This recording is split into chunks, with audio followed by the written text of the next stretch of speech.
Sometimes the greatest courage comes from protecting someone who can't protect themselves. In 1880s Colorado, a broken teacup shatters a man's blindness.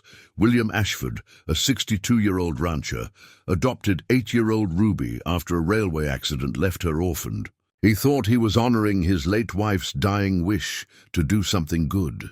But behind closed doors, his new wife Clarissa has been making the child's life a nightmare. When William finally witnesses Clarissa's rage over a broken teacup, everything changes. The comfortable silence he's maintained can no longer protect him from truth. Now he faces an impossible choice between his marriage, community standing, and doing right. What happens when a man must choose between all he has and all he believes? Before we jump back in, tell us where you're tuning in from. And if this story touches you, make sure you're subscribed, because tomorrow I've saved something extra special for you. The Colorado morning stretched across William Ashford's ranch like a prayer answered in gold and amber. From his position on the front porch, coffee steaming in his weathered hands, he could see clear to the Rockies, those ancient sentinels standing guard over his modest empire of cattle and conviction.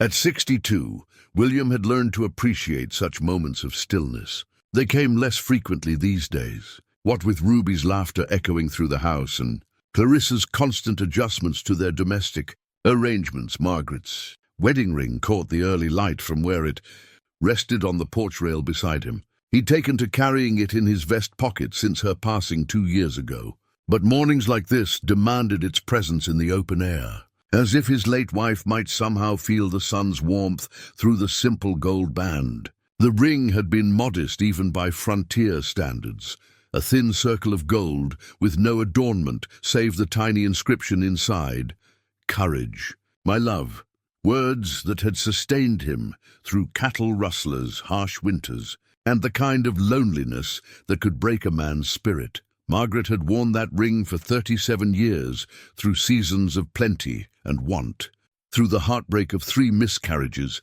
and the quiet acceptance that children might not be part of God's plan for them. She twisted it when she was thinking, as she often did while sitting in her rocking chair by the window, watching the changing light play across their land. In her final days, when the consumption had taken most of her strength but none of her clarity, she'd pressed it into his palm with hands that trembled like autumn leaves. "William," she'd whispered, her voice carrying the weight of years and the lightness of approaching peace. "Promise me something." He'd leaned closer, desperate to catch every word. "Knowing how precious few remained, promise me you'll do something good in this world, something that matters. Not for me, not for yourself, but because it's right." Her eyes, still sharp despite the fever, had held his with an intensity that burned away all his protests. "Promise me you won't just exist, William. Promise me you'll live." The memory still stirred something deep in his chest, a mixture of love and responsibility that had guided every major decision since. Margaret had always possessed a moral compass that pointed true north, even when the world around them seemed determined to spin in circles. She'd been the one to insist they help their neighbor Jenkins when rustlers took his herd. She'd been the one to nurse strangers through influenza outbreaks, never asking about their circumstances or ability to pay. She'd been the conscience he sometimes tried to ignore, and the wisdom he'd learned to trust absolutely. That promise had led him to Ruby, the child's arrival. 6 months ago had transformed their quiet house into something William hadn't experienced since his own childhood, a home filled with questions, discoveries, and the particular kind of chaos that only an intelligent 8-year-old could create. Ruby possessed a curiosity that reminded him of Margaret, asking about everything from the migration patterns of birds to the reason why some rocks sparkled in the creek bed. She approached each day as if it held secrets waiting to be uncovered, and her enthusiasm had proven surprisingly contagious this morning. Like most others, Ruby was already in the kitchen with Clarissa, supposedly learning the proper way to prepare breakfast. Through the window, William could hear Clarissa's measured instructions and Ruby's earnest responses. His second wife had taken to the child's education with the same methodical approach she applied to all household matters. systematic, thorough, and completely lacking in spontaneity. It was, William supposed, what the situation required. A child needed structure, especially one who'd experienced the kind of upheaval Ruby had endured. Clarissa Bennett, now Clarissa Ashford, had seemed like Providence's answer to a problem William hadn't fully acknowledged. At 45, she brought both respectability and practical household management to a ranch that had functioned on bachelor habits for too long. The daughter of Denver's most prominent banker, she'd returned to Colorado after her first husband's death in a mining accident, seeking a quieter life away from urban society's demands. She possessed the kind of refined education that could benefit a growing child, along with the social connections that might ease Ruby's acceptance in their small community. Their courtship had been brief and practical, two mature adults recognizing mutual benefit rather than pursuing romantic passion. William needed a wife who could help him raise Ruby properly. Clarissa needed security and purpose after her period of mourning. The arrangement had satisfied everyone's rational needs while avoiding the messy complications of emotion that seemed inappropriate for people of their age and circumstances. The wedding had taken place in their front parlor on a crisp October morning, witnessed by 3 neighbors and conducted by Pastor Hendricks with the same efficiency he brought to cattle blessing ceremonies. Clarissa had worn dark blue silk rather than white, acknowledging her previous marriage while maintaining appropriate dignity.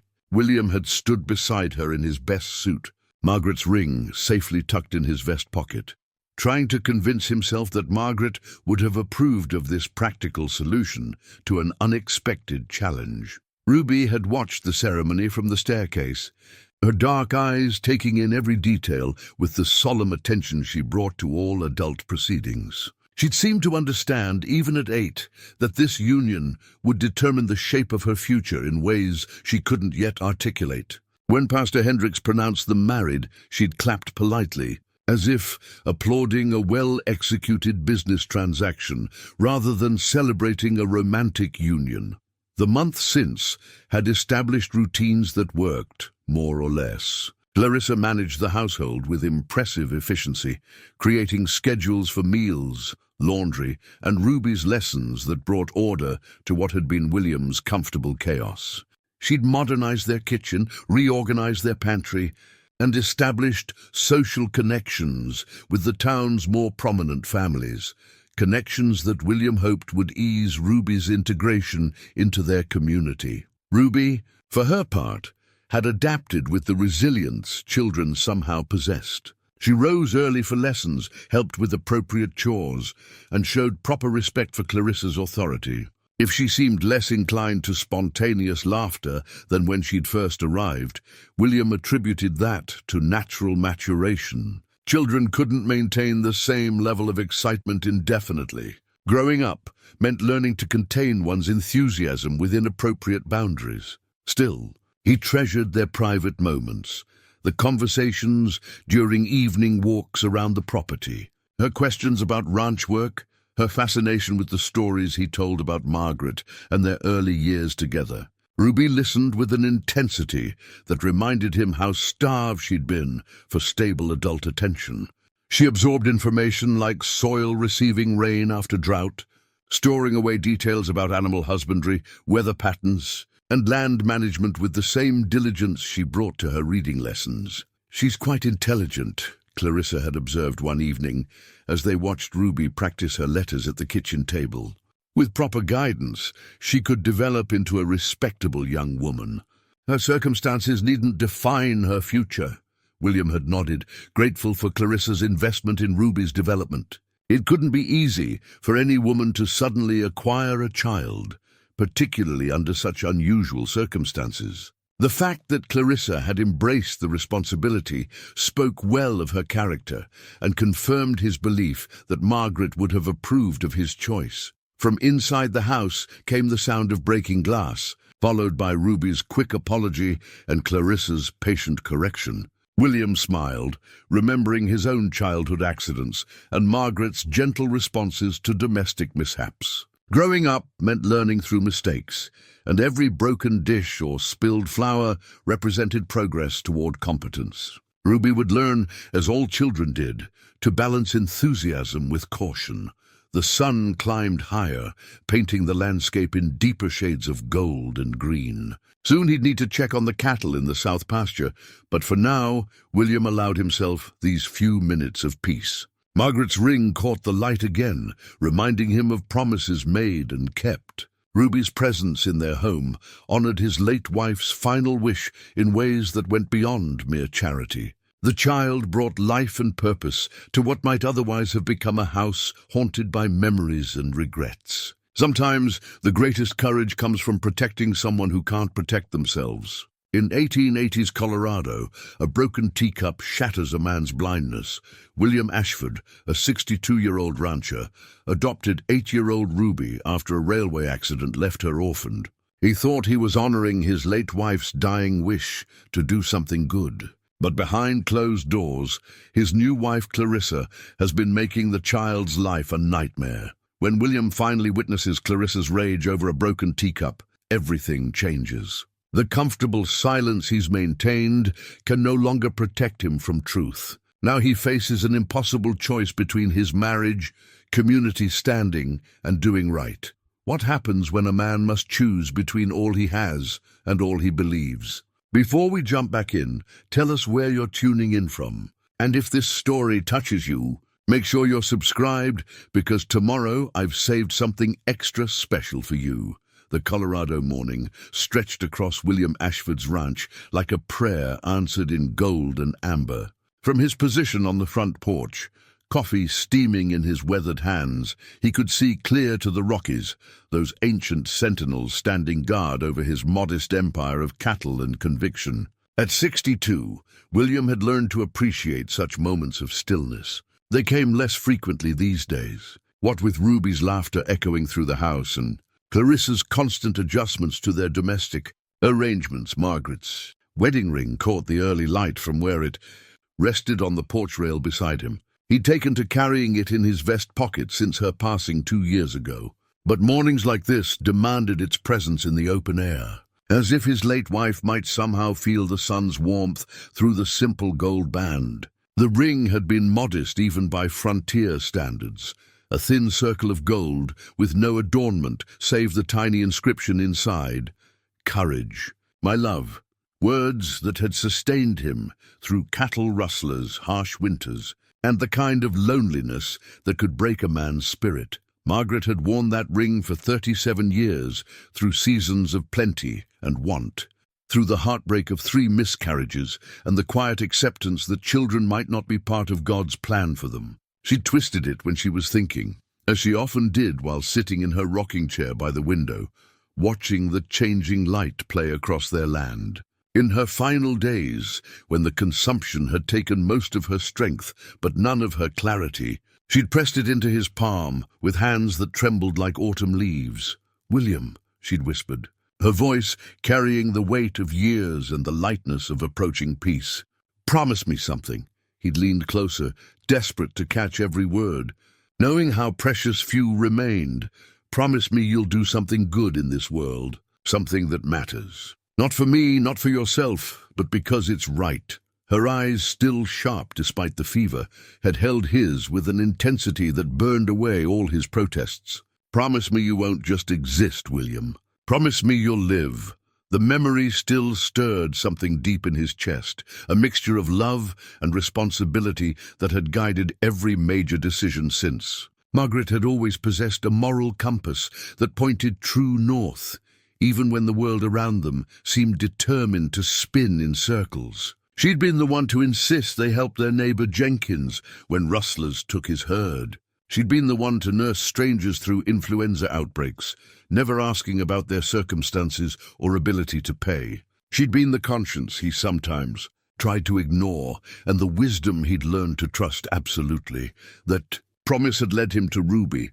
The child's arrival 6 months ago had transformed their quiet house into something William hadn't experienced since his own childhood, a home filled with questions, discoveries, and the particular kind of chaos that only an intelligent 8-year-old could create. Ruby possessed a curiosity that reminded him of Margaret, asking about everything from the migration patterns of birds to the reason why some rocks sparkled in the creek bed. She approached each day as if it held secrets waiting to be uncovered, and her enthusiasm had proven surprisingly contagious this morning. Like most others, Ruby was already in the kitchen with Clarissa, supposedly learning the proper way to prepare breakfast. Through the window, William could hear Clarissa's measured instructions and Ruby's earnest responses. His second wife had taken to the child's education with the same methodical approach she applied to all household matters: systematic, thorough, and completely lacking in spontaneity. It was, William supposed, what the situation required. A child needed structure, especially one who'd experienced the kind of upheaval Ruby had endured. Clarissa Bennett, now Clarissa Ashford, had seemed like Providence's answer to a problem William hadn't fully acknowledged. At 45, she brought both respectability and practical household management to a ranch that had functioned on bachelor habits for too long. The daughter of Denver's most prominent banker, she'd returned to Colorado after her first husband's death in a mining accident, seeking a quieter life away from urban society's demands. She possessed the kind of refined education that could benefit a growing child, along with the social connections that might ease Ruby's acceptance in their small community. Their courtship had been brief and practical, two mature adults recognizing mutual benefit rather than pursuing romantic passion. William needed a wife who could help him raise Ruby properly. Clarissa needed security and purpose after her period of mourning. The arrangement had satisfied everyone's rational needs while avoiding the messy complications of emotion that seemed inappropriate for people of their age and circumstances. The wedding had taken place in their front parlor on a crisp October morning, witnessed by 3 neighbors and conducted by Pastor Hendricks with the same efficiency he brought to cattle blessing ceremonies. Clarissa had worn dark blue silk rather than white, acknowledging her previous marriage while maintaining appropriate dignity. William had stood beside her in his best suit, Margaret's ring safely tucked in his vest pocket, trying to convince himself that Margaret would have approved of this practical solution to an unexpected challenge. Ruby had watched the ceremony from the staircase, her dark eyes taking in every detail with the solemn attention she brought to all adult proceedings. She'd seemed to understand, even at 8, that this union would determine the shape of her future in ways she couldn't yet articulate. When Pastor Hendricks pronounced them married, she'd clapped politely, as if applauding a well-executed business transaction rather than celebrating a romantic union. The month since had established routines that worked, more or less. Clarissa managed the household with impressive efficiency, creating schedules for meals, laundry, and Ruby's lessons that brought order to what had been William's comfortable chaos. She'd modernized their kitchen, reorganized their pantry, and established social connections with the town's more prominent families, connections that William hoped would ease Ruby's integration into their community. Ruby, for her part, had adapted with the resilience children somehow possessed. She rose early for lessons, helped with appropriate chores, and showed proper respect for Clarissa's authority. If she seemed less inclined to spontaneous laughter than when she'd first arrived, William attributed that to natural maturation. Children couldn't maintain the same level of excitement indefinitely. Growing up meant learning to contain one's enthusiasm within appropriate boundaries. Still, he treasured their private moments, the conversations during evening walks around the property, her questions about ranch work, her fascination with the stories he told about Margaret and their early years together. Ruby listened with an intensity that reminded him how starved she'd been for stable adult attention. She absorbed information like soil receiving rain after drought, storing away details about animal husbandry, weather patterns, and land management with the same diligence she brought to her reading lessons. "She's quite intelligent," Clarissa had observed one evening as they watched Ruby practice her letters at the kitchen table. With proper guidance, she could develop into a respectable young woman. Her circumstances needn't define her future. William had nodded, grateful for Clarissa's investment in Ruby's development. It couldn't be easy for any woman to suddenly acquire a child, particularly under such unusual circumstances. The fact that Clarissa had embraced the responsibility spoke well of her character and confirmed his belief that Margaret would have approved of his choice. From inside the house came the sound of breaking glass, followed by Ruby's quick apology and Clarissa's patient correction. William smiled, remembering his own childhood accidents and Margaret's gentle responses to domestic mishaps. Growing up meant learning through mistakes, and every broken dish or spilled flour represented progress toward competence. Ruby would learn, as all children did, to balance enthusiasm with caution.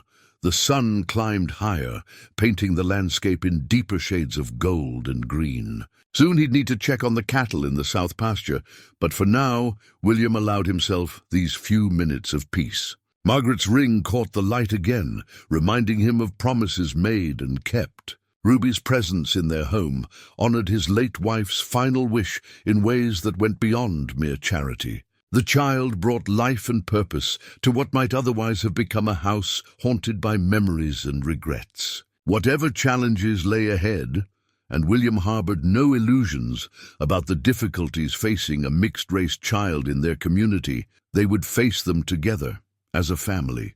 Margaret's wisdom would guide them, Clarissa's practicality would protect them, and Ruby's spirit would remind them daily why some battles were worth fighting. The morning stretched ahead, full of ordinary possibilities and small miracles. William tucked Margaret's ring back into his vest pocket, finished his coffee, and prepared to meet whatever the day might bring.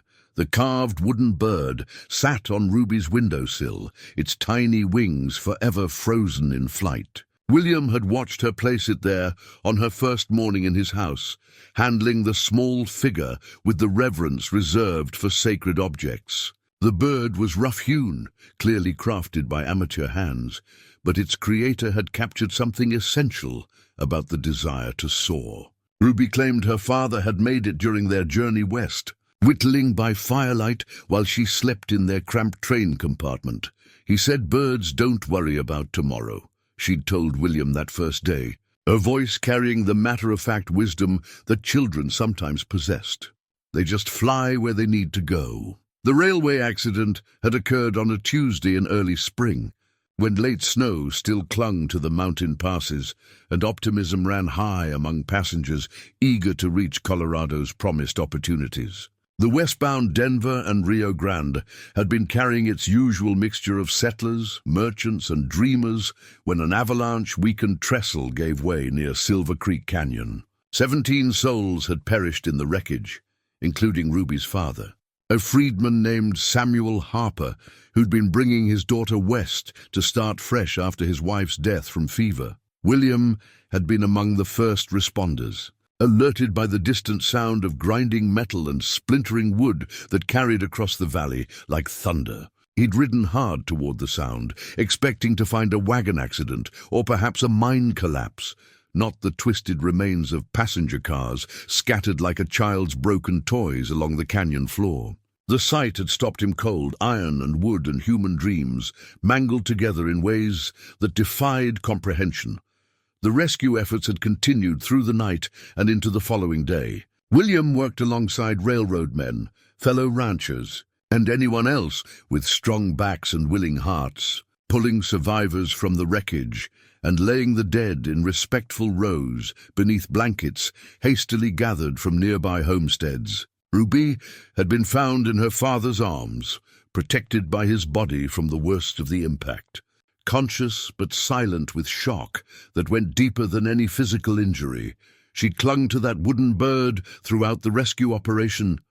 Through the questions asked by railroad officials, through the awkward discussions about arrangements for orphaned children. The local sheriff had spoken about Denver orphanages and charitable institutions, but something in Ruby's steady gaze had moved William in ways he couldn't easily explain. Perhaps it was the dignity with which she bore her loss, or the way she answered questions with careful courtesy despite her obvious grief. Perhaps it was simply Margaret's voice echoing in his memory with reminders about doing good in the world. "I could take her," he'd heard himself saying, surprising everyone present, including himself. Temporarily, of course, until proper arrangements can be made. The suggestion had generated immediate discussion among the assembled men. Railroad companies preferred to handle such matters through established institutions. There were procedures to follow, paperwork to complete, questions about suitability, and circumstances that couldn't be answered hastily. But Ruby had looked at William with eyes that seemed older than her 8 years, and he'd found himself arguing with unexpected passion for the right to provide temporary shelter for a child who'd lost everything. The final decision had required 3 weeks of correspondence with Denver officials, character references from neighbors, and a formal inspection of his ranch by a stern woman from the Territorial Children's Aid Society.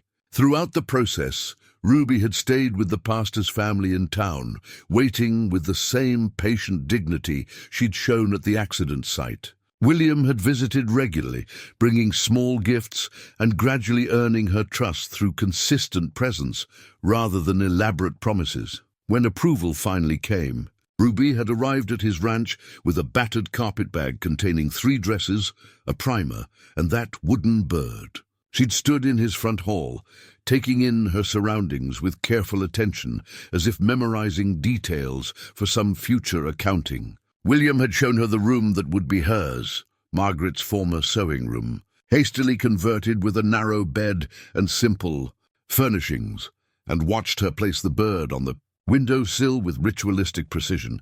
"It likes to see the sky," she'd explained when he asked. About the placement, those first weeks had been a revelation for William. He'd forgotten the particular energy that children brought to a space, the way they transformed familiar rooms through their presence and perspective. Ruby approached everything with methodical curiosity, asking permission before exploring but observing constantly. She learned the names of all his cattle, memorized the layout of his property, and showed surprising aptitude for the practical skills that ranch life demanded. Her questions revealed an intelligence that had been carefully cultivated by her father. She could read well beyond her years, perform arithmetic with impressive accuracy, and possessed knowledge about geography and natural science that suggested serious educational investment.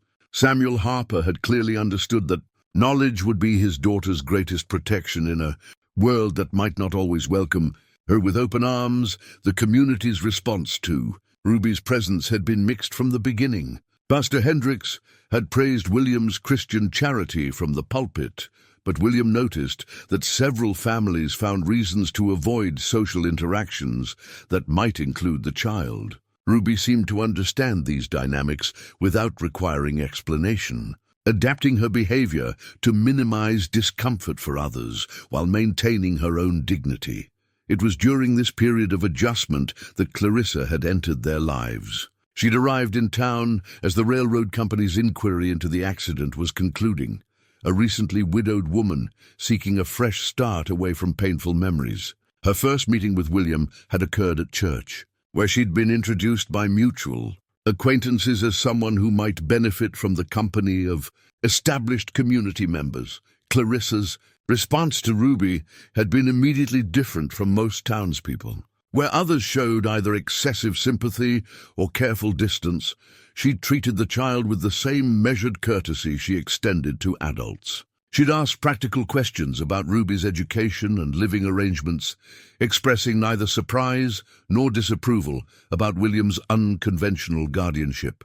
Her acceptance had felt like a gift to William, who'd grown weary of defending his choices to neighbors who questioned his judgment.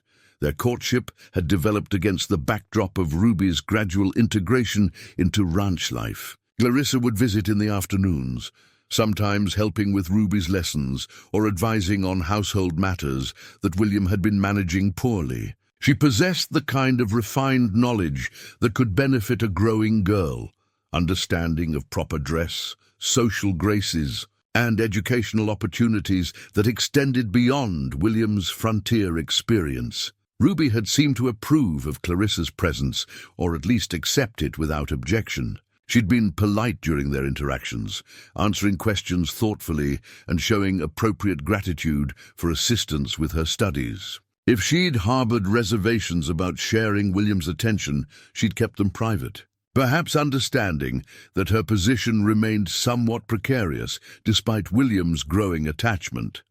The wedding had formalized arrangements that had been developing naturally over several months. Ruby would have a proper mother figure. Clarissa would have a ready-made family, and William would have companionship and assistance in navigating challenges he'd never expected to face. It had seemed like a solution that served everyone's needs while honoring Margaret's memory and wishes. Now, 6 months later, William felt confident that his decisions had been vindicated. Ruby continued to thrive under Clarissa's guidance, showing improvements in deportment and academic achievement that reflected careful instruction. The household ran smoothly, social connections were strengthening, and Ruby seemed to be finding her place in their community, despite initial uncertainties. The wooden bird remained on her windowsill, a reminder of loss transformed into resilience. Like the bird, Ruby had learned to fly in new directions, adapting to circumstances while maintaining something essential about her spirit. William often found himself looking at that simple carving and marveling at the journey that had brought them all together. Tragedy transformed into possibility through choices made with hope rather than fear. Margaret would have been proud, he thought, of the life they were building together. Clarissa's silver hand mirror caught the morning light as she arranged her hair in their bedroom, its polished surface reflecting not just her image, but the carefully constructed world she'd built around herself. The mirror had been her mother's, then her grandmother's before that, a family heirloom that spoke of refinement and proper breeding. She handled it with the reverence due an object that represented generations of women who understood the importance of appearances, who knew that perception often mattered more than reality in determining one's place in society. "Ruby, come here, please," Clarissa called toward the kitchen, her voice carrying the particular tone she reserved for instruction. "Your posture needs attention." William glanced up from his breakfast, noting Ruby's immediate response to the summons. The child had learned quickly to attend to Clarissa's requests without delay, understanding instinctively that promptness prevented escalation. It was a practical adaptation that William appreciated, even as some part of him missed the more spontaneous Ruby who'd first arrived at their ranch. "Stand straight. Shoulders back," Clarissa instructed as Ruby entered the bedroom. A young lady's bearing reflects her upbringing. People will judge you, judge us, based on how you present yourself to the world. Through the doorway, William watched Ruby adjust her posture, her small frame straining to achieve the rigid alignment Clarissa demanded. The transformation was subtle but unmistakable, the naturally curious child becoming something more constrained, more careful. Clarissa's lessons in deportment had certainly improved Ruby's mannerisms, but William sometimes wondered if they were also diminishing something essential about her spirit. "Better," Clarissa approved, though her tone suggested the improvement was minimal. "Now remember to maintain this position throughout the day. Constant vigilance, Ruby. Excellence becomes habit through repetition." William had grown accustomed to such exchanges, recognizing them as necessary components of Ruby's education. Clarissa's standards were high, perhaps higher than those applied to most frontier children, but Ruby was not most children. Her circumstances demanded exceptional preparation for a world that would scrutinize her more carefully than others. Clarissa understood these realities in ways that William, despite his good intentions, could not fully grasp. The daily routine had evolved naturally around Clarissa's systematic approach to household management. Ruby rose before dawn for private lessons, studying subjects that ranged from arithmetic and geography to more refined accomplishments like music and French pronunciation. These early sessions occurred while William attended to livestock, creating an efficient division of labor that maximized both productivity and educational opportunity. She's remarkably intelligent, Clarissa had observed during one of their evening conversations. But intelligence without proper guidance can become a liability. She needs to understand that her success depends entirely on perfect behavior. Any mistake will be magnified tenfold because of her background. William had nodded agreement, grateful for Clarissa's realistic assessment of Ruby's challenges. The child would indeed face greater scrutiny than other young people, and preparation was the best protection he could provide. If Clarissa's method seemed somewhat rigid, that rigidity might prove essential for Ruby's future success. Still, he'd begun noticing changes that concerned him slightly. Ruby's questions had become less frequent, her observations more guarded. She no longer burst into his study with discoveries about bird migration patterns or requests to examine interesting rocks she'd found near the creek. Instead, she waited for appropriate moments to speak, always checking to ensure that her interruptions wouldn't displease Clarissa. "It's natural," Clarissa had explained when William mentioned these observations. "She's learning self-control and proper timing. These are valuable skills that will serve her well throughout life. Would you prefer that she remain impulsive and inconsiderate?" The logic was sound, even if William occasionally missed the more spontaneous Ruby. Growing up meant learning to moderate one's behavior according to social expectations. Clarissa was simply helping Ruby master these lessons earlier than most children, giving her advantages that could prove crucial in her future interactions with society. Their dinner conversations had also evolved under Clarissa's influence. Where William had previously encouraged Ruby to share her thoughts freely, Clarissa insisted on more structured discourse. Ruby learned to wait for appropriate openings, to phrase her comments with proper deference, and to avoid topics that might be considered inappropriate for a child's consideration. "Tell me about your arithmetic lesson today," Clarissa would prompt, guiding Ruby toward acceptable subjects while discouraging tangential observations about ranch, life, or natural phenomena that had captured her attention. Ruby had adapted to these expectations with the same resilience she'd shown. Throughout her various transitions, she provided the requested information about her lessons, answered questions about her chores, and demonstrated the skills she'd been practicing. Her responses showed clear evidence of learning and growth, satisfying Clarissa's educational objectives while maintaining the respectful demeanor appropriate for a well-trained child. William found these exchanges somewhat less engaging than their previous dinner conversations, but he recognized their value in preparing Ruby for social situations where proper behavior would be essential. Clarissa's background provided insights into expectations that William's frontier experience couldn't match. Ruby was learning skills that would protect her in environments where mistakes could have lasting consequences. The mirror reflected Clarissa's satisfied expression as she completed her morning preparations. Her appearance was, as always, impeccable, every hair properly arranged, every detail of her dress precisely coordinated. She'd brought similar attention to detail to all aspects of their household management, creating systems and standards that elevated their daily life above the comfortable chaos that had characterized William's bachelor existence. Ruby appeared in the doorway again, awaiting further instruction. Her posture remained rigid from Clarissa's earlier correction, her expression carefully neutral.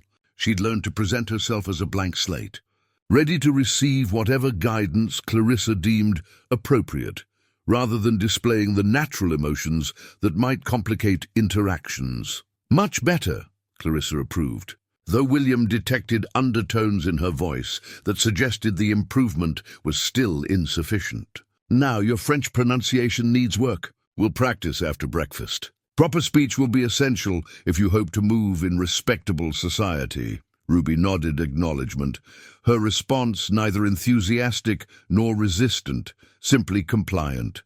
She'd mastered the art of appropriate reaction, providing exactly the level of engagement that Clarissa expected without revealing whatever personal feelings might complicate their relationship.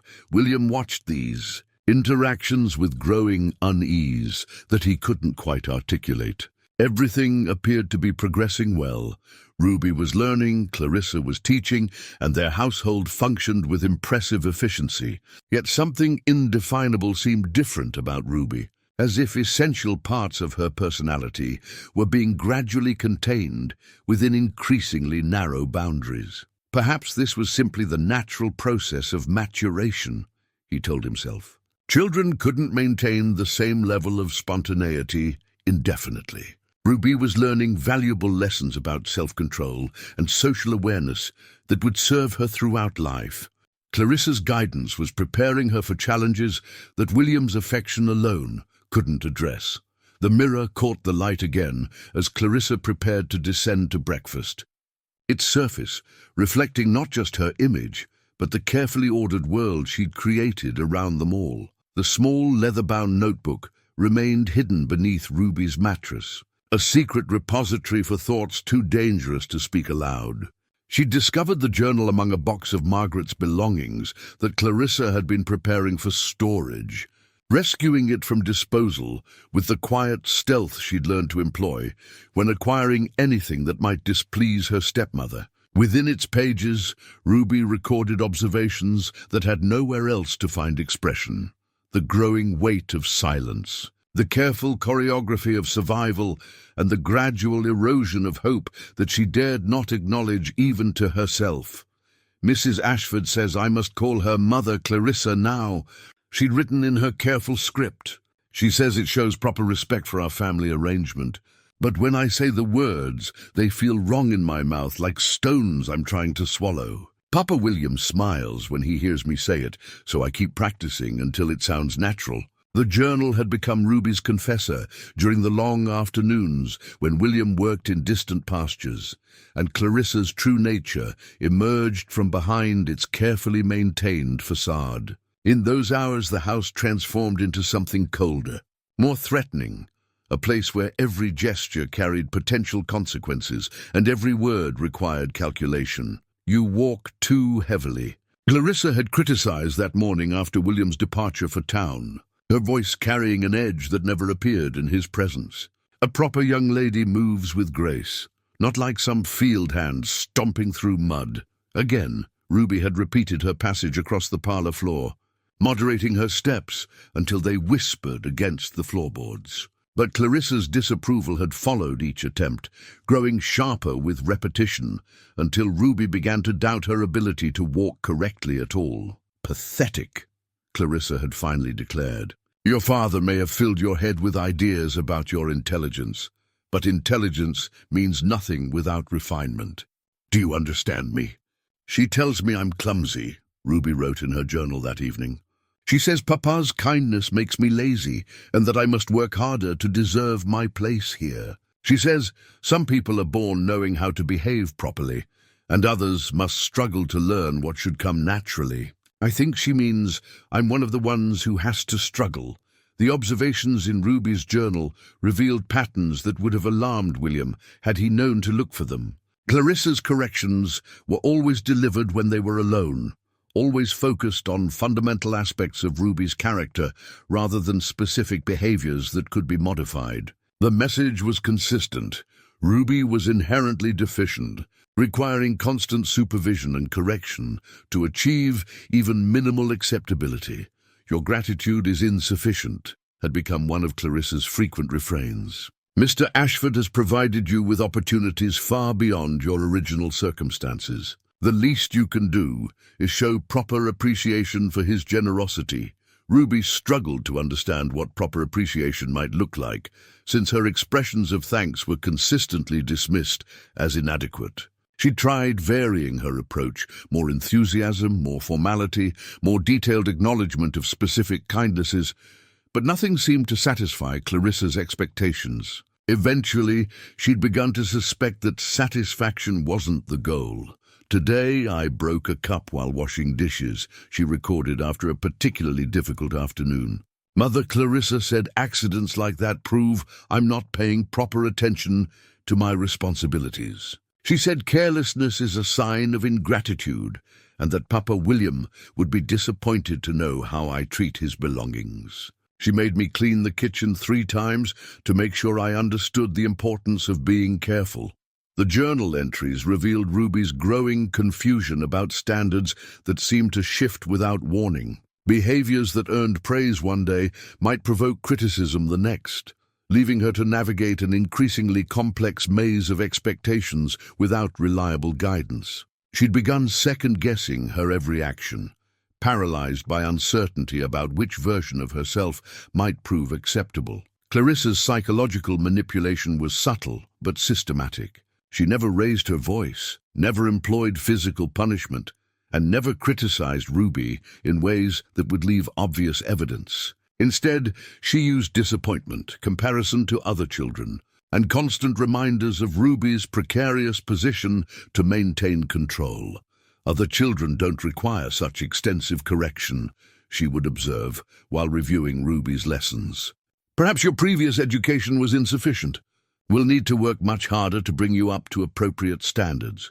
Ruby had no frame of reference for determining whether these assessments were accurate. She'd been proud of her father's teaching, but Clarissa's confidence in identifying deficiencies made Ruby question everything she thought she'd known about herself. Perhaps she truly was as inadequate as these daily corrections suggested. "I dreamed about Papa Samuel last night," she wrote in trembling script. "He was carving another bird, and when I asked what kind it was, he said it was the kind that remembers how to sing even when it's caged. When I woke up, I couldn't remember any songs at all." The isolation was perhaps the cruelest aspect of Ruby's situation. Clarissa had gradually severed her connections to activities and relationships that might provide alternative perspectives on her worth. Ruby's afternoon walks with William had become irregular, interrupted by household duties that Clarissa deemed more pressing. Her interactions with neighbors had been curtailed through concerns about her behavior, reflecting poorly on the family. "We can't afford for you to embarrass us," Clarissa explained when declining invitations to community gatherings. "Your manners still require significant improvement before you're ready for public scrutiny." Ruby accepted these limitations without protest, having learned that objections only confirmed Clarissa's assessments of her character. She focused instead on meeting whatever standards were presented, hoping that sufficient improvement might eventually earn her the acceptance that remained frustratingly elusive. "Sometimes I think about the wooden bird on my windowsill," she wrote during one of her darkest periods. "I wonder if it's lonely, being the only bird that can't fly away when winter comes. But then I remember that Papa Samuel made it to stay, not to leave. Maybe being still is just another kind of brave." William remained oblivious to these dynamics, seeing only Ruby's continued progress in her lessons and her polite interactions during family meals. When he complimented her improvements, Ruby smiled and thanked him genuinely, cherishing these moments of approval even as they reminded her of how far she'd fallen from the spontaneous child who'd first captured his affection. The journal became her lifeline, a place where her true thoughts could exist, without judgment or correction. Within its pages, she remained connected to the girl her father had raised, even as that girl seemed to be disappearing beneath layers of imposed propriety and manufactured shame. "I still remember how to be happy," she wrote in her final entry of this period. "I just have to be very quiet about it." William's leather work gloves lay draped over the fence post, stained with honest labor and worn smooth by decades of ranch work. He'd owned them for 20 years, and they'd shaped themselves to his hands like faithful companions, protecting him through countless tasks while never interfering with the tactile connection he needed to feel his work properly.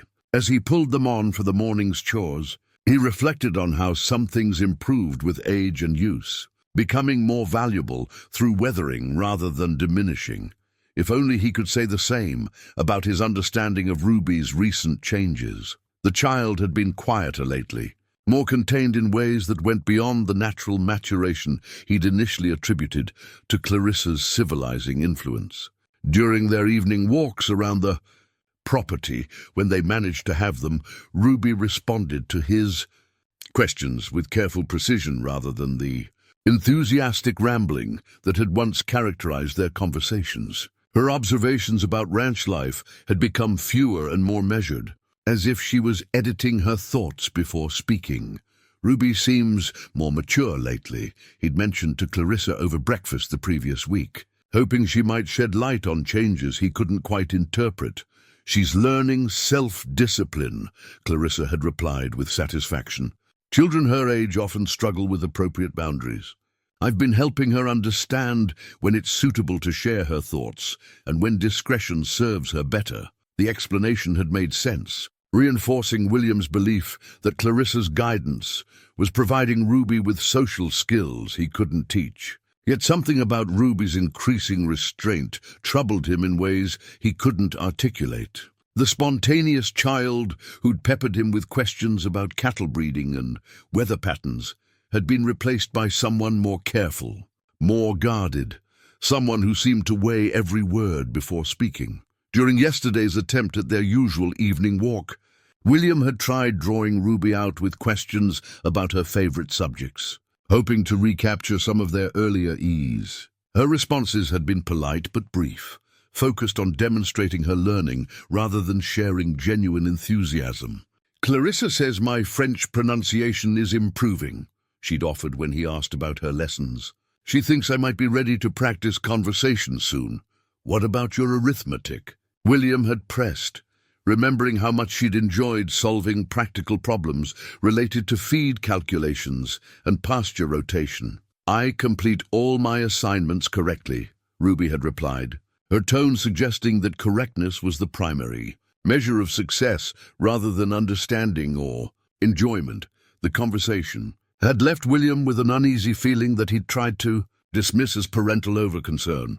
Children naturally became more serious as they developed greater awareness of adult expectations. Ruby was simply adapting to her circumstances, with the resilience she'd shown throughout her various transitions. But the work gloves reminded him of something Margaret had often said about the importance of maintaining sensitivity while developing protection. Good gloves protected hands without deadening their ability to feel texture, temperature, and resistance. They enhanced capability rather than diminishing it. Lately, Ruby seemed to be developing emotional protection that might be working too well, shielding her not just from harm, but from connection itself. "She's been having some difficulties with confidence," Clarissa had explained when William mentioned Ruby's increasing reticence. Children from her background often struggle with feelings of inadequacy when exposed to higher standards. "I'm working with her to build proper self-assurance, but it takes time to overcome ingrained limitations." Again, Clarissa's analysis had seemed reasonable. Ruby's early life had certainly exposed her to circumstances that might create insecurity about her place in more refined settings. If she was becoming more cautious about expressing herself, that could represent healthy awareness of social dynamics rather than problematic withdrawal. Still, William found himself watching Ruby more carefully during family interactions, looking for signs of the bright curiosity that had initially drawn him to her. She participated appropriately in dinner conversations, answered questions thoughtfully, and demonstrated clear evidence of learning from her lessons. Yet something essential seemed muted, as if her natural enthusiasm was being filtered through layers of caution that he didn't remember her possessing. "Perhaps she needs more time outdoors," he'd suggested to Clarissa. "Fresh air and physical activity might help restore her spirits." "Her education must remain the priority," Clarissa had responded firmly. "She's at a crucial stage where consistency in her lessons will determine her future opportunities. We can't afford to let sentiment interfere with her development." The logic was sound, even if William missed sharing ranch work with Ruby as they'd done during her first weeks in his home. She'd shown genuine aptitude for understanding animal behavior and land management, asking insightful questions that demonstrated real engagement with the work that defined his life. Those shared experiences had created bonds between them that seemed to be gradually dissolving under the pressure of more structured activities. William pulled his gloves tighter, testing their familiar grip as he prepared to check the cattle in the south pasture. The leather had molded itself to his hands through countless repetitions of necessary work, becoming tools that enhanced rather than hindered his effectiveness. Perhaps Ruby was undergoing a similar process, adapting to new expectations in ways that might initially feel constraining, but would ultimately serve her well. Margaret would have known how to interpret these changes. He thought with familiar longing.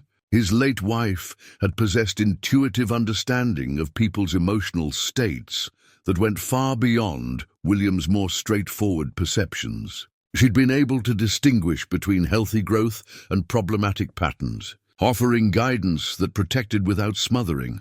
But Margaret was gone, and William had to trust his own judgment supplemented by Clarissa's more sophisticated understanding of social requirements. If Ruby was becoming more reserved, that might simply reflect her adaptation to circumstances that demanded greater care than her previous environment.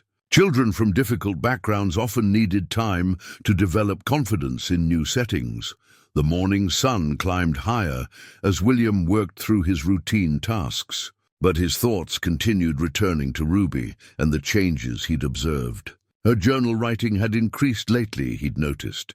Hours spent in her room with careful concentration that suggested serious engagement with her thoughts. Perhaps that was where her natural expressiveness was finding outlet, through private reflection that would eventually translate into greater self-assurance. By the time he returned to the house for lunch, William had convinced himself that his concerns were probably unfounded. Ruby was adjusting to her circumstances with the same resilience she'd shown throughout her various transitions. Clarissa's guidance was providing her with skills and knowledge that would serve her throughout life. The changes he'd observed likely represented positive development rather than cause for worry. The work gloves had served him well through another morning's labor, protecting his hands while maintaining the sensitivity he needed for effective work. Perhaps he needed to trust that Ruby was developing similar, protective capabilities that would enhance, rather than diminish, her essential nature. The family Bible rested on the parlor table where Margaret had always kept it, its worn leather binding marked by years of faithful reading and contemplation. Between its pages lay pressed flowers from their wedding day, dried petals that had somehow retained their significance despite losing their color and fragrance. Margaret had consulted this book during every major decision of their married life, finding guidance in passages she'd marked with careful annotations that revealed her moral certainties and spiritual struggles. William found himself drawn to the Bible more frequently lately, though his reading brought more questions than comfort. Margaret's handwritten notes in the margins seemed to speak directly to his current circumstances, challenging him with insights that made his carefully maintained peace feel increasingly fragile. "Speak up for those who cannot speak for themselves," she'd underlined in Proverbs, adding her own notation, "Silence in the face of injustice is complicity." The words seemed to pulse with accusation every time William encountered them, forcing him to confront the growing distance between his intentions and his actions. The pressure from their community had been mounting gradually, expressed through subtle comments and meaningful glances rather than direct confrontation. At church last Sunday, Mrs. Henderson had made pointed observations about the challenges of integrating certain elements into established society. Her words, carefully chosen to avoid direct offense while making her position unmistakably clear. Some experiments in charity, however well-intentioned, can have unintended consequences, she'd murmured to her circle of friends, ensuring that William was within hearing distance. Children from difficult backgrounds often carry complications that emerge over time, despite the best efforts of their benefactors. William had felt heat rise in his chest at the veiled criticism, but Clarissa's restraining hand on his arm had prevented any response that might have escalated the tension. Later, she'd explained the wisdom of avoiding public disagreements that could only damage their social standing without changing anyone's Mind, Ruby's future depends on gradual acceptance rather than dramatic confrontations. Clarissa had reasoned. If we force people to choose sides, some will inevitably choose against us. Better to demonstrate Ruby's improvements through consistent behavior than to demand approval through arguments. The logic was sound. William had to admit, even as it left him feeling like a coward for allowing the criticism to pass unchallenged. Margaret would have spoken up immediately, he knew, defending Ruby with the same fierce protection she'd shown for any vulnerable creature on their ranch. But Margaret had never faced the complex social calculations that now governed William's choices. The Bible fell open to passages Margaret had marked about courage and moral responsibility, her annotations revealing the spiritual foundation that had guided her unwavering sense of right and wrong. Be strong and courageous, she'd highlighted in Joshua, adding a note, courage is not the absence of fear, but acting rightly despite fear. Ruby's increasing withdrawal had become more pronounced following their encounter with the Henderson family at the general store earlier in the week. Young Timothy Henderson had made remarks about Ruby's presence that were cruel in their casual dismissal of her humanity. Comments that Ruby had heard, despite their parents' inadequate efforts to maintain discretion. Some people don't belong in civilized places, the boy had announced loudly enough for other customers to hear. My mother says it's unnatural to pretend otherwise. Ruby had continued examining fabric samples with studied concentration, giving no outward sign that the words had affected her. But William had noticed the stillness that came over her, the way her shoulders tensed and her breathing became carefully controlled. She'd maintained perfect composure throughout the remainder of their errand, speaking only when spoken to and demonstrating the exact deportment that Clarissa had been teaching her. The incident had left William torn, between pride in Ruby's dignity and rage at the cruelty she'd been forced to endure. He'd wanted to confront the Henderson family directly, to defend Ruby's character and challenge their assumptions about her worth. But Ruby herself had seemed to want only escape from the attention, and Clarissa had later praised her self-control as evidence of growing maturity. She handled that beautifully, Clarissa had observed during their evening discussion. A less well-trained child might have created a scene that would have damaged our reputation permanently. Ruby is learning that dignity and restraint serve her better than emotional reactions. William had nodded agreement, recognizing the practical wisdom in Clarissa's assessment while struggling with his own sense of having failed Ruby through his silence. Margaret's Bible passages seemed to mock his rationalization, challenging him to consider whether protecting Ruby's social acceptance was worth the cost to her spirit. The pressure extended beyond individual encounters to broader questions about their family's place in the community. Invitations to social gatherings had become less frequent, and those they did receive often came with subtle suggestions that Ruby might be more comfortable remaining home. William found himself accepting these limitations to avoid creating awkwardness for their hosts, even as each accommodation felt like a small betrayal of Ruby's dignity. It's temporary, Clarissa assured him when he expressed frustration about their increasing isolation. Once people see how well Ruby is developing under proper guidance, attitudes will change. But we must be patient and avoid forcing acceptance before it's naturally earned.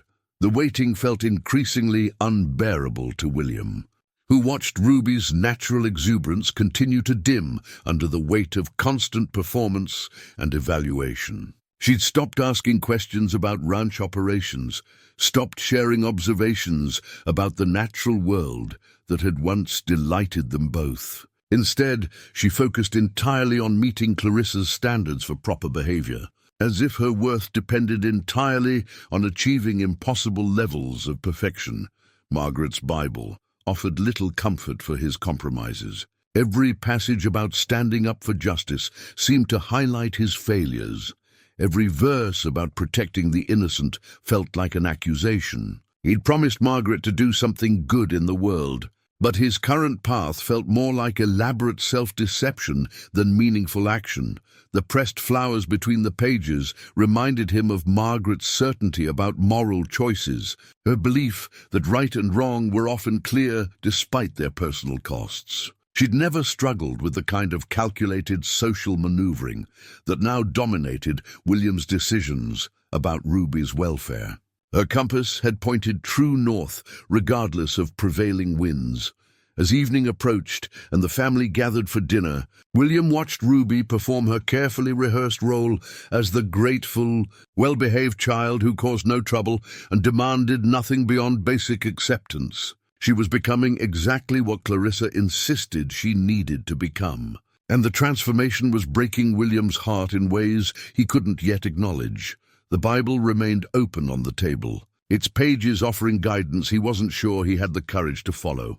The delicate porcelain teacup lay in pieces across the kitchen floor, its hand-painted roses now fragmented among shards that caught the morning light like scattered tears. The cup had been part of Clarissa's prized china set, inherited from her grandmother and treated with the reverence reserved for objects that represented family legacy and social standing. Now it was reduced to debris that no amount of careful gathering could restore to wholeness. Ruby knelt among the fragments, her small hands trembling as she attempted to collect the larger pieces, as if quick action might somehow undo the catastrophe. Her face had gone pale with the kind of terror that comes not from physical fear, but from the certainty that something irreparable has occurred, that the careful balance she'd worked so hard to maintain had been shattered as completely as the delicate porcelain. "I'm sorry," she whispered, her voice barely audible above the sound of china scraping against floorboards. "I'm so sorry, Mother Clarissa. I didn't mean to. Clarissa's voice cut through Ruby's apology like a blade, cold and sharp in ways that William had never heard before. "You didn't mean to destroy a family heirloom. You didn't mean to show such complete disregard for the precious things entrusted to your care." William had returned unexpectedly from town, having forgotten the papers he'd needed for his meeting with the bank. His horse had thrown a shoe just outside their property, forcing him to walk the final mile and approach the house from an unusual direction. He'd entered through the kitchen door instead of the front entrance, hoping to retrieve his documents quickly and return to his appointment without disturbing the household routine. Instead, he found himself witnessing a scene that shattered his understanding of his own home as completely as the teacup had been destroyed. Clarissa stood over Ruby like an avenging angel, her usually composed features twisted with rage that transformed her into someone William barely recognized. The careful mask of refinement had slipped completely, revealing something beneath that made his blood run cold. This was not the controlled disappointment of a teacher correcting a student's mistake.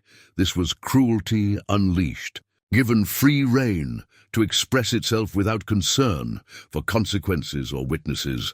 "Do you understand what you've done?" Clarissa continued, her voice rising to a pitch that vibrated with barely contained violence.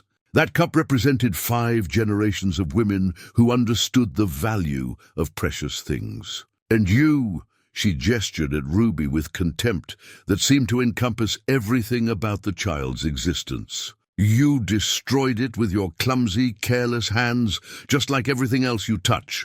Ruby continued gathering fragments, her movements becoming more frantic as Clarissa's words struck her. Tears streamed down her face, but she made no sound beyond whispered apologies that seemed to fuel Clarissa's fury rather than appease it. The child's terror was palpable, radiating from her small form in waves that made William's chest tighten with protective instinct. "I can fix it," Ruby pleaded, holding up pieces that would never fit together again. "Please, I can learn to fix it. I'll be more careful, I promise. I'll never break anything again." "Fix it?" Clarissa laughed, a sound devoid of humor that seemed to echo with years of suppressed resentment. "You think you can fix what you've destroyed? You think your promises mean anything when your very presence here is an insult to everything this family represents?" William felt something cold settle in his stomach as he recognized the venom in his wife's voice. This was not momentary anger over a broken cup. This was hatred that had been carefully hidden, festering beneath the surface of their daily interactions. How long had Clarissa harbored these feelings? How long had Ruby been subjected to this poison when he wasn't present to witness it? My grandmother carried that tea set across 3 states when she was younger than you, Clarissa continued, her voice dropping to a whisper that somehow carried more menace than her earlier shouting. She protected it through hardships you couldn't begin to imagine, because she understood that some things are sacred. But you're incapable of understanding such concepts, aren't you? Your kind never learns to value what matters to civilized people. The words hit William like physical blows. Your kind. The phrase revealed prejudices he'd never suspected Clarissa harbored, assumptions about Ruby's worth that went far beyond concerns about social propriety or educational development. This wasn't about a broken cup or inadequate manners. This was about fundamental beliefs regarding Ruby's humanity that Clarissa had concealed beneath layers of manufactured respectability. Ruby had gone completely still, the fragments forgotten in her hands as she absorbed Clarissa's true assessment of her character and worth. The careful composure she'd been maintaining crumbled like the shattered porcelain, revealing the devastated child beneath who'd been trying desperately to earn acceptance that was never going to be granted. "Look at you," Clarissa observed with satisfaction, apparently pleased by Ruby's visible distress. "This is what you really are when you stop pretending to be something you're not. This is the truth that your guardian refuses to see, that charity can't change nature, and some people will never be anything more than what they were born to be." William stepped fully into the kitchen, his presence announced by the creak of floorboards beneath his boots. Both Ruby and Clarissa turned toward him, their reactions revealing everything he needed to know about the dynamics that had been hidden from his view. Ruby's face showed relief mixed with shame, as if his arrival might save her, but also exposed her to judgment she'd been trying to avoid. Clarissa's expression moved rapidly through surprise, calculation, and finally a mask of controlled concern that William now recognized as completely false. "William," Clarissa said, her voice instantly transforming back into the reasonable tone he'd grown accustomed to hearing. "I'm so sorry you had to witness this unfortunate incident. Ruby had an accident with one of Grandmother's teacups, and I'm afraid the shock has upset us both. The smooth transition from cruelty to manufactured concern would have been impressive if it hadn't been so sickening." William watched Clarissa reshape herself before his eyes, sliding back into the role of the patient stepmother dealing with a difficult situation. The transformation was so complete that he might have questioned his own perceptions if not for the evidence still scattered across the floor and the terror still radiating.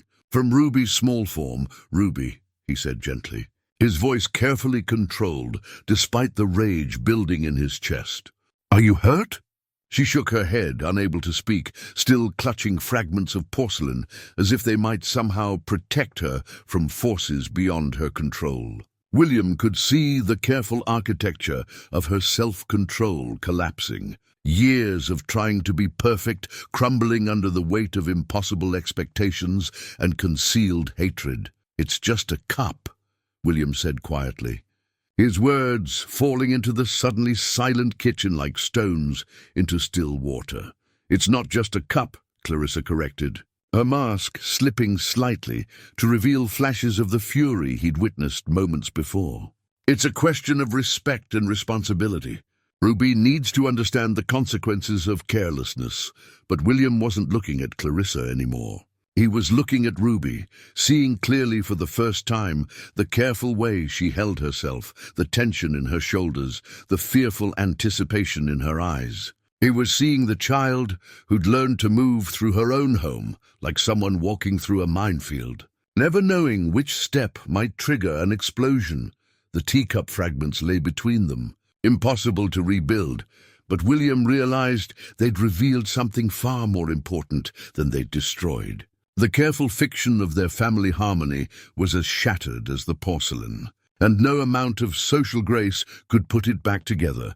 For the first time in months, William saw Ruby clearly, not as the grateful charity case that Clarissa had been training her to become, but as the frightened child she'd always been beneath the careful performance of perfection. Margaret's final letter lay hidden in the bottom drawer of William's desk, beneath ledgers and ranch documents he'd accumulated over the years. He'd forgotten about its existence until this moment, when the shattering of illusions had driven him to search for something, anything, that might provide guidance for the moral crisis now confronting him. Margaret had written it during her final week, when the consumption had left her too weak for extended conversation, but her mind remained sharp as winter air. My dearest William. The letter began in her careful script. If you are reading this, then I'm gone, and you are facing some decision that requires more wisdom than you believe you possess. I know you, my love. I know how you struggle when the right path conflicts with the comfortable one, how you sometimes convince yourself that inaction is safer than difficult choices.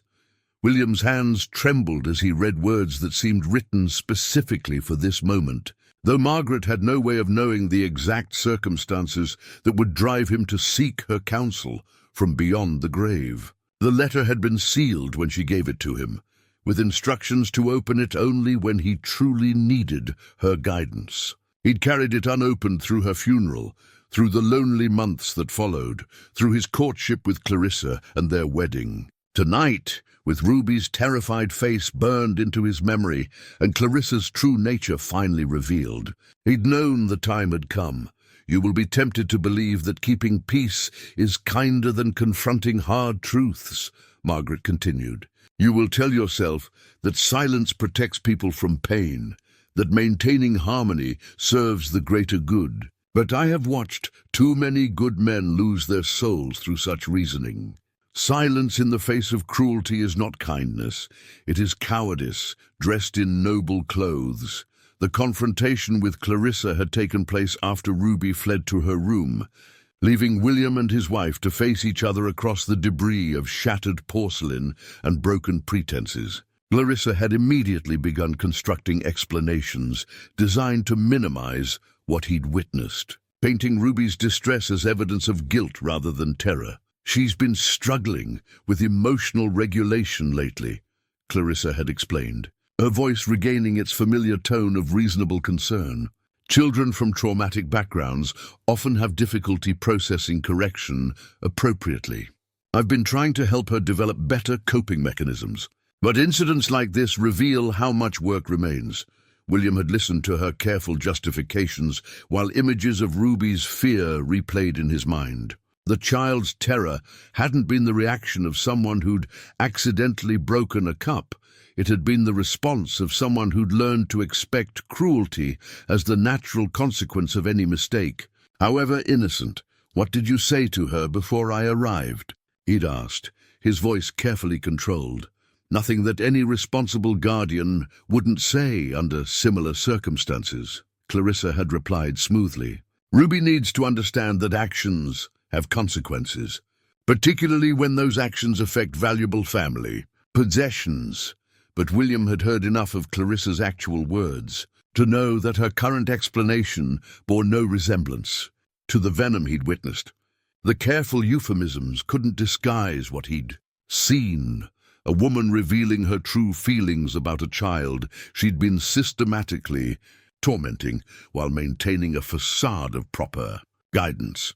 The hardest truth you must face, Margaret's letter continued, is not what others have done, but what you have allowed through your willingness to look away. Good men often enable evil through their desire to avoid conflict. Their hope that uncomfortable realities will resolve themselves without requiring painful choices. The observation struck William like a physical blow, forcing him to confront his own complicity in Ruby's suffering. How many signs had he ignored? How many changes in Ruby's behavior had he attributed to natural maturation rather than systematic psychological assault? How many times had he chosen the comfortable explanation over the disturbing truth? He remembered Ruby's increasing silence during their evening walks, her careful responses that revealed nothing of her inner thoughts. He recalled how she'd stopped asking questions about ranch operations, stopped sharing the observations about nature that had once delighted them both. He thought about her rigid posture during meals, the way she seemed to monitor every gesture for signs of disapproval. All of it had been evidence of a child learning to survive in an environment where her natural spirit was being systematically crushed. And he'd been too comfortable with his arrangements to see what was happening in his own home.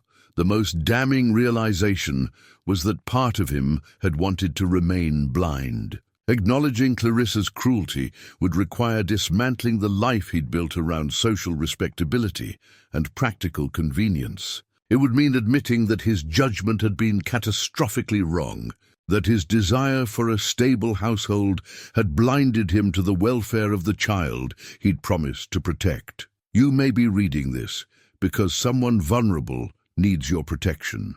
Margaret's letter seemed to anticipate his exact circumstances. If so, remember that your comfort is not more important than their safety. Your reputation is not more valuable than their dignity. Your peace of mind is not worth their suffering. William had spent the afternoon checking on Ruby, finding her curled on her bed with her wooden bird clutched against her chest, the only possession that connected her to her father and her life before their household. She'd looked up at him with eyes that held a mixture of hope and resignation, as if she'd learned not to expect protection, but couldn't quite stop wishing for it. "I'm sorry about the cup," she'd whispered, her voice hoarse from crying. "I know it was precious. I know I can't fix it. The cup doesn't matter," William had told her, sitting carefully on the edge of her bed. "Are you hurt?" She'd shaken her head quickly, but William could see the damage that went far deeper than any physical injury. This was a child who'd learned to apologize for existing, to blame herself for the cruelty others inflicted upon her. The bright, curious girl who'd arrived at his ranch 6 months ago had been systematically replaced by someone who lived in constant fear of triggering the next explosion. "Ruby," he'd said gently, "has Mrs. Ashford spoken to you like that before?" The question had caused Ruby to go very still, her eyes darting toward the door as if Clarissa might appear at any moment. The fear in her expression had told William everything he needed to know about the household dynamics he'd been too distracted to notice. "I try to be good," Ruby had finally whispered. "I try so hard to be good.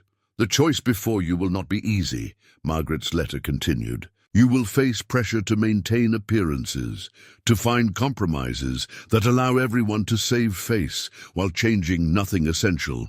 You will be told that gradual improvement is more practical than dramatic action, that disruption serves no one's interests. Do not believe these comfortable lies. When someone is drowning, you do not negotiate with the water. When someone is being destroyed, you do not seek middle ground with their destroyer. You act completely and immediately, regardless of the cost to your own comfort." William folded the letter carefully, Margaret's words resonating in his chest like church bells, calling him to action he'd been avoiding. He'd spent months constructing elaborate justifications for his inaction, convincing himself that patience and gradual change served Ruby's best interests. But Margaret's clarity cut through his self-deception like a blade through fog. Ruby was not gradually improving under Clarissa's guidance. She was being systematically broken. The polite, contained child at their dinner table was not the product of successful education, but of successful intimidation. Every day he delayed confronting this truth was another day of torture for a child who'd already endured more loss than most adults could bear. The community pressure that had influenced his choices suddenly seemed irrelevant compared to his responsibility to protect an innocent child from ongoing cruelty. The social standing he'd been trying to preserve meant nothing if it was built on Ruby's suffering.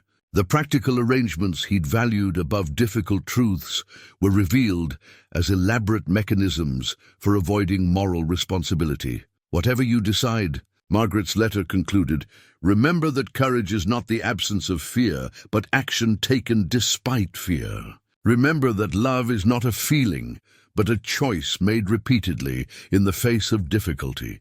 Remember that some things matter more than comfort, peace, or social approval. I loved you for your good heart, William. Trust it now, even if it leads you into storm." especially if it leads you into storm. William placed the letter in his vest pocket, next to Margaret's wedding ring. Tomorrow would bring consequences he couldn't fully anticipate.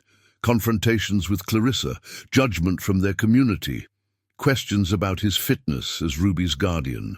But tonight, for the first time in months, his path forward was crystal clear. He would protect Ruby, completely and immediately, regardless of what it cost him. Margaret's wisdom would guide him, and her courage would sustain him through whatever storms lay ahead. The comfortable silence he'd been maintaining was about to end forever. William's father's rifle hung above the fireplace mantel, its polished wood stock reflecting the morning light that streamed through their front windows. The weapon had defended their family through Indian raids, claimed jumpers, and the chaos of territorial disputes that had shaped Colorado's early settlement. It represented principles that went beyond personal comfort, the willingness to stand against overwhelming odds when standing was the only honorable choice available.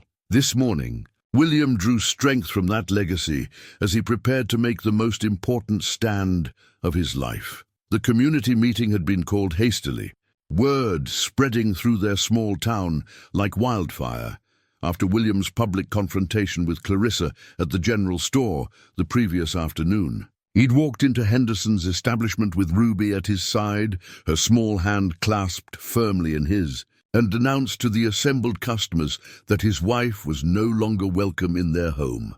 "Clarissa Ashford has been removed from my household," he'd stated clearly, his voice carrying across the suddenly silent store. "She will not be returning. Anyone with questions about this decision can address them to me directly." The shock on the faces around him had been immediate and profound. Married couples simply didn't separate publicly in their community, especially not couples who'd seemed to represent social stability and proper arrangements. The whispered speculation had begun before William and Ruby had finished their shopping, growing into urgent conversations that would shape their family's future. Now, as he stood before his neighbors in the church basement, William felt the weight of their judgment pressing against him like a physical force. These were people who'd known him for decades, who'd respected his practical wisdom and steady character. Today, they saw him as a man who'd chosen scandal over sense, who'd destroyed a respectable marriage for reasons they couldn't understand. Pastor Hendricks had attempted to mediate, suggesting that domestic difficulties were best resolved through prayer and private counseling, rather than public declaration. Several prominent community members had offered to facilitate reconciliation, expressing confidence that whatever misunderstanding had occurred could be resolved through Christian charity and mutual compromise. "William," Mrs. Henderson had begun, her voice carrying the authority of someone accustomed to having her opinions shape community consensus. "Surely this situation doesn't require such dramatic measures. Marriage involves challenges that must be worked through with patience and wisdom. Perhaps if you reconsidered—" "There will be no reconsideration," William had interrupted, his voice firm despite the nervous energy coursing through his body. "What I witnessed was not a marital difficulty to be resolved through patience. It was cruelty that I will not allow to continue in my home."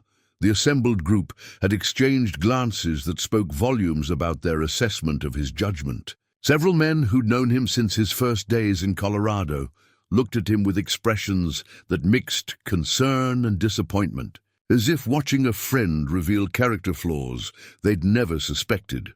Tom Patterson, who'd helped William build his barn and shared countless evenings discussing cattle prices and weather patterns, finally spoke up with the bluntness of old friendship. "What exactly are you claiming Clarissa did that justified this kind of public humiliation?" William had prepared for this question, knowing that his answer would either convince his neighbors or confirm their suspicions about his mental state. The truth sounded almost insignificant when reduced to bare facts: a broken teacup, harsh words, a child's tears. But the reality behind those facts represented systematic psychological torture that these good people couldn't easily comprehend. "She has been tormenting Ruby," William said simply. not correcting her behavior or providing guidance, but deliberately causing psychological harm to a child who depends on us for protection. The response was immediate skepticism from several quarters. Clarissa's reputation for refinement and proper behavior made such accusations seem wildly improbable.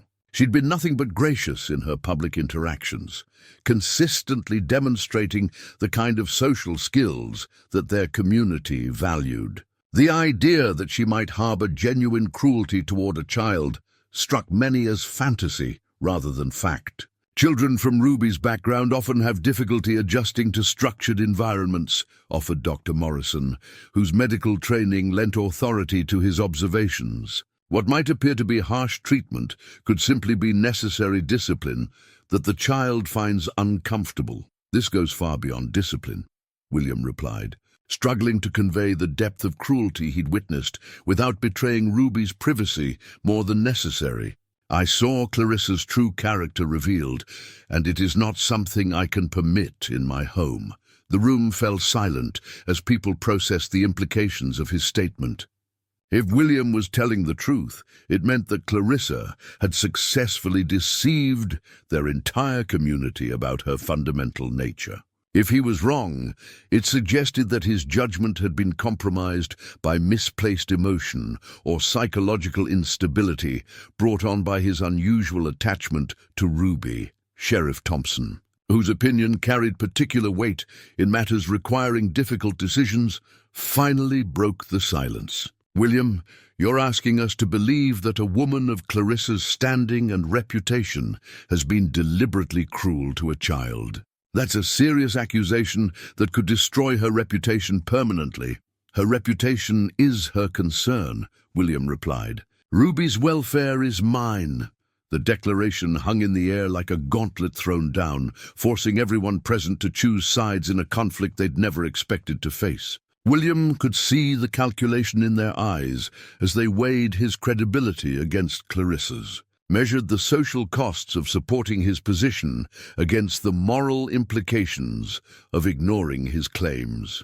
Ruby sat beside him throughout the meeting, her posture straight and her expression carefully composed in the way Clarissa had trained her. But William noticed her small hand gripping the wooden bird in her pocket, drawing strength from the only connection she retained to her father's love and protection.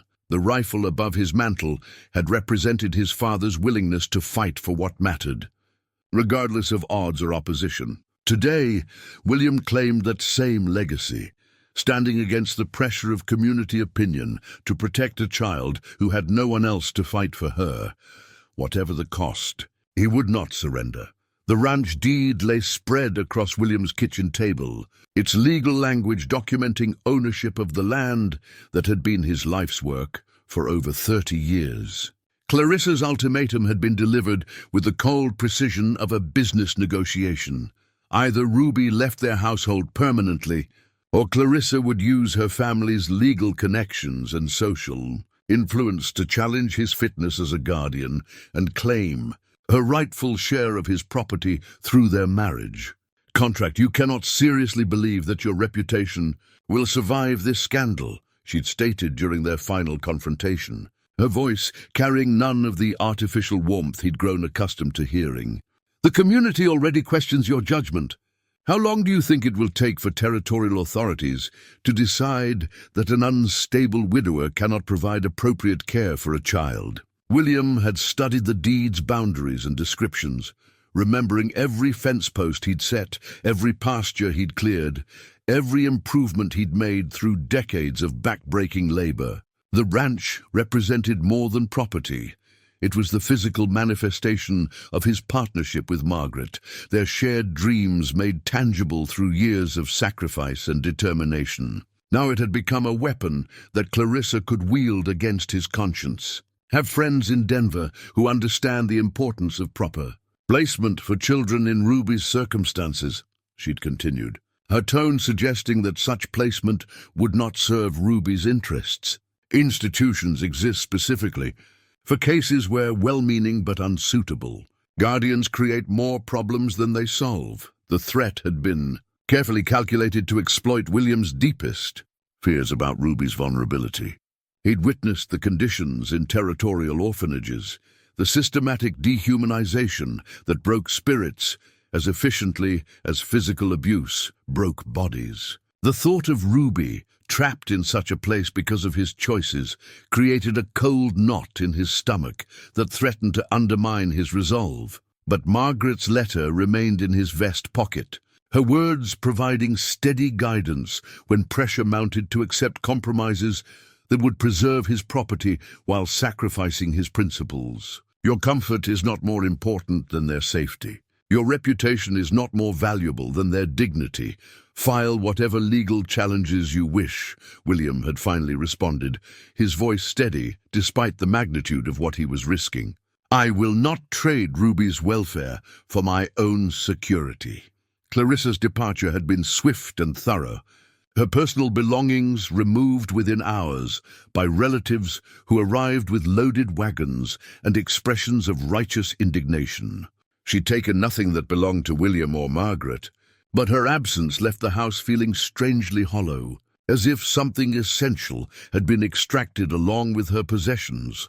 The community response had been immediate and devastating. Within a week of Clarissa's departure, William found himself effectively ostracized from the social and economic networks that had sustained his ranch for decades. The general store extended credit reluctantly and at increased rates. Neighbors who'd previously shared labor during harvest season suddenly found themselves too busy to participate in traditional cooperative arrangements. The bank had been particularly pointed in expressing their concerns about William's judgment and financial stability. His loan payments were current, but several board members suggested that his recent domestic difficulties might indicate broader problems with decision-making that could affect his ability to manage business obligations responsibly. It's nothing personal, William, Banker Harrison had explained with obvious discomfort. But the community's confidence in your stability has been shaken. People are concerned about the precedent you're setting, the message you're sending about the importance of social order and proper arrangements. Even Pastor Hendricks had struggled to maintain neutrality, his sermons beginning to emphasize themes about the dangers of pride and the importance of accepting wise counsel from respected community members. The subtle pressure was constant and wearing, designed to make William understand that his position was unsustainable without broader support. Yet through it all, Ruby remained. The child who'd been carefully contained under Clarissa's regime gradually began to emerge again, asking tentative questions about ranch operations and sharing observations about the natural world that surrounded their property. Her smile returned slowly, like sunlight filtering through storm clouds, reminding William daily of why his choices mattered. Will we have to leave?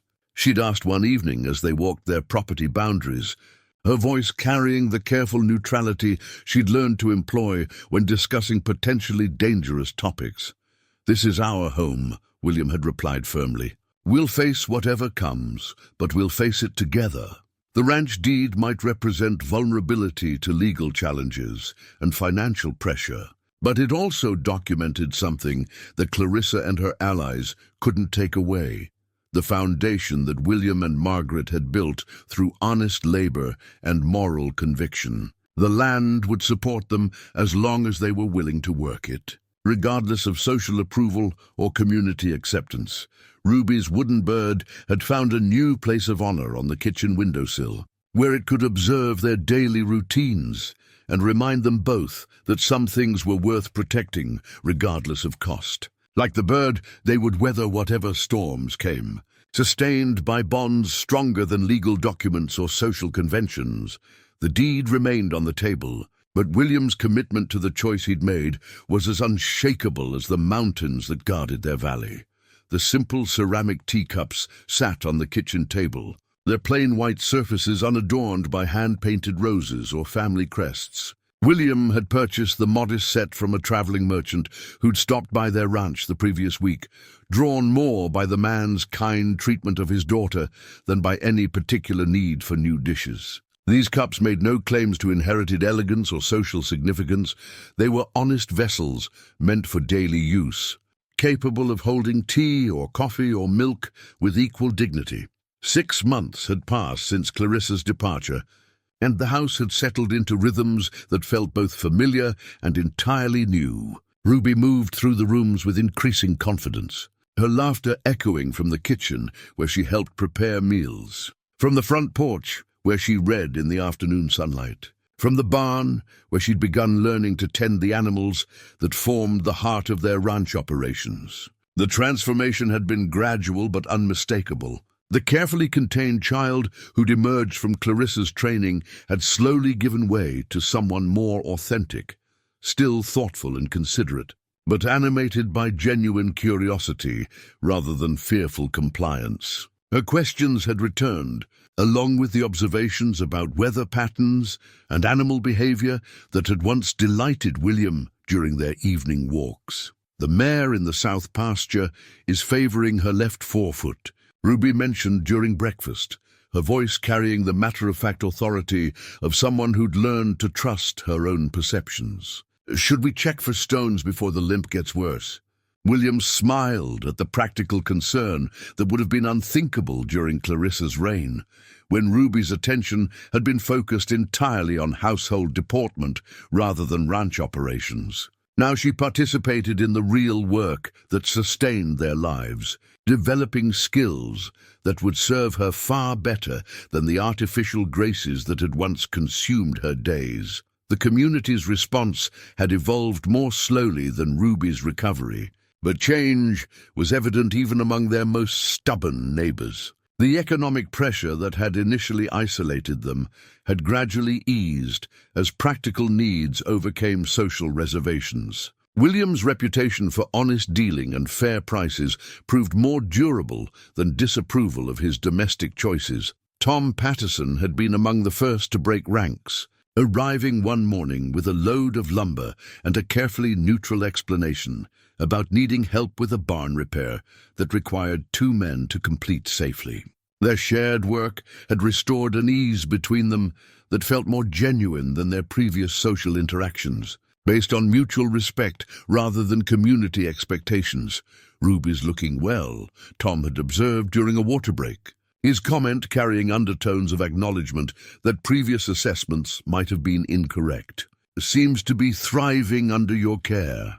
The observation had been offered without fanfare or formal apology, but William recognized it as Tom's way of admitting that the community's initial judgment had been hasty. Similar recognitions had come from other neighbors, expressed through practical assistance, included invitations, and gradually warming interactions that suggested Ruby's acceptance was becoming reality rather than aspiration.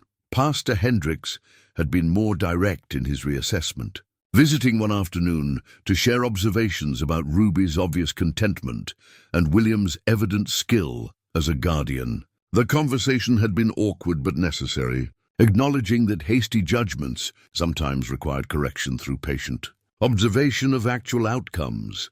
Perhaps we were too quick to assume that conventional arrangements were necessarily superior to unconventional ones, the pastor had admitted with the humility that distinguished good men from merely righteous ones. Ruby's happiness suggests that love matters more than social forms. Dr. Morrison had reached similar conclusions through his professional observations, noting improvements in Ruby's health and demeanor that contradicted predictions about the psychological damage that unconventional guardianship might cause. His quiet support had influenced other community members who respected his medical expertise and moral judgment. The most meaningful validation had come from Sarah Mitchell, whose own daughter had begun seeking Ruby's company during church gatherings and community events. Children possessed instincts about character that adults sometimes obscured with social calculations. And young Emma's obvious pleasure in Ruby's friendship spoke more eloquently than any formal assessment of her integration into their community. William often found himself thinking of Margaret during these quiet evenings when he and Ruby shared simple meals from their plain teacups, discussing the day's work and planning for tomorrow's challenges. His late wife's dying wish had been fulfilled in ways she couldn't have anticipated. But the essence of her request, that he do something good in the world, had been honored through choices that prioritized moral courage over social comfort. Margaret's wedding ring remained in his vest pocket, a reminder of love that had shaped his understanding of what mattered most. Her final letter had provided guidance during the darkest moments of community pressure, when surrender would have been easier than persistence. Now, in the peaceful aftermath of those storms, William felt her presence in the honest simplicity of their daily lives.